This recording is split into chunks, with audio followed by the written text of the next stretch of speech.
Hey guys, Jay Van Gorden here from FCP Euro, and today we're going to be replacing this coolant bottle on this Mk4 GTI 1.8 turbo.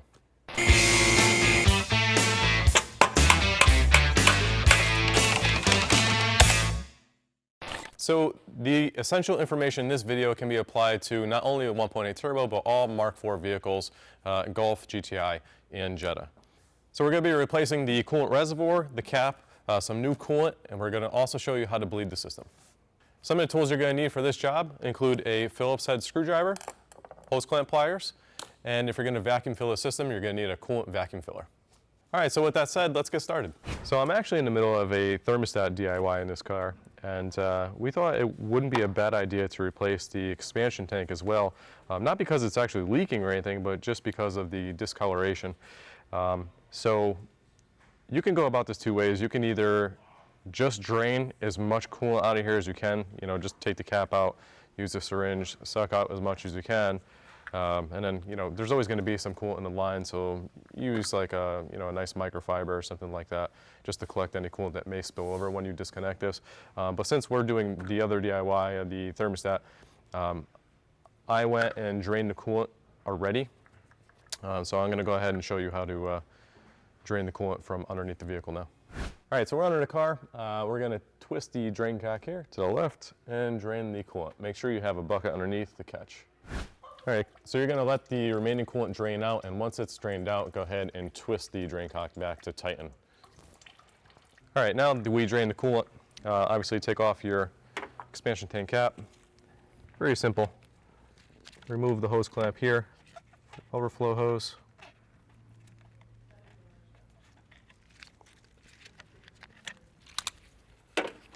Here's the connector up top.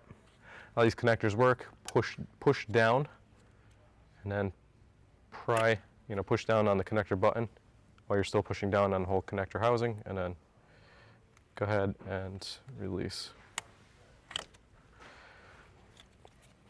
Let's pull the hose off. Now let's go ahead and remove. There's supposed to be two Phillips head screws here. We're actually missing one, so there's one here and one here. I'm going to go ahead and remove the one that's located here. You can just pull up on the reservoir. There's going to be one more hose down here. Beautiful. Now, just like we took it off, real simple, put the hose back on the bottom. Release and position your clamp, like so. And we're going to go ahead and put the Phillips head screw back into place. That secures the bottom. Next, our connector and the overflow.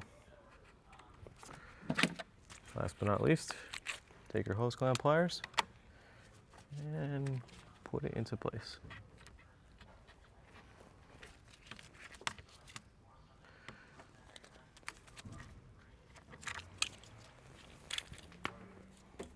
All right, so now the coolant system is completely sealed off. We have all of our hoses connected and buttoned up, everything's tight. We're gonna go ahead and we're gonna use a vacuum filler to fill the cooling system. Now I realize a lot of people don't have this at home.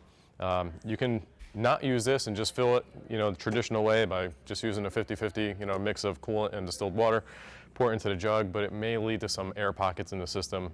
Therefore, you would have to bleed it out. If you do have a vacuum filler, I highly recommend it, and the reason why is so it creates a vacuum inside the engine, inside the cooling system, and then it uses that vacuum to pull coolant back into the system. So I do have one here. You could buy one. They're not too expensive, between $100 and $200, depending which one you get. You could buy that anywhere online, or even some of the local auto parts places will rent it for you. So let's go ahead. I'm going to go ahead and suck out any remaining coolant that's in the system, and also it's going to bleed the system out of any air. Also, this is a good indication before you actually start the car and fill up the system. This will actually tell you if you do have any type of coolant leak. So it's going to create a vacuum here, and it's going to hold it until I reintroduce the coolant. Now, if you stop creating the vacuum and you leave it stable and idle just like this, and you start to see that the gauge is starting to dip down and losing that vacuum, that'll indicate that you do have a leak somewhere in the cooling system, most likely some of the work you just did. So just double check your work at that point. But looks like we're holding stable, so I'm going to go ahead. I have my mix of 50-50 coolant here, and I'm just going to go ahead and reintroduce that into the system. All right, so we're all filled up. I'm going to disconnect my air line.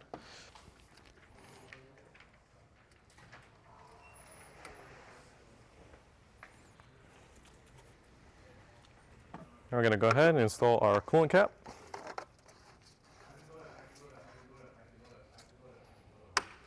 Cool. All right, guys, so as you saw, it's not too bad of a job to replace the expansion tank on this Mk4 1.8 turbo. Again, you can apply this to all the Mk4 platform vehicles. If you like this video, make sure you hit that like button. Any comments or questions, comment in the box below, and don't forget to subscribe. Thank you.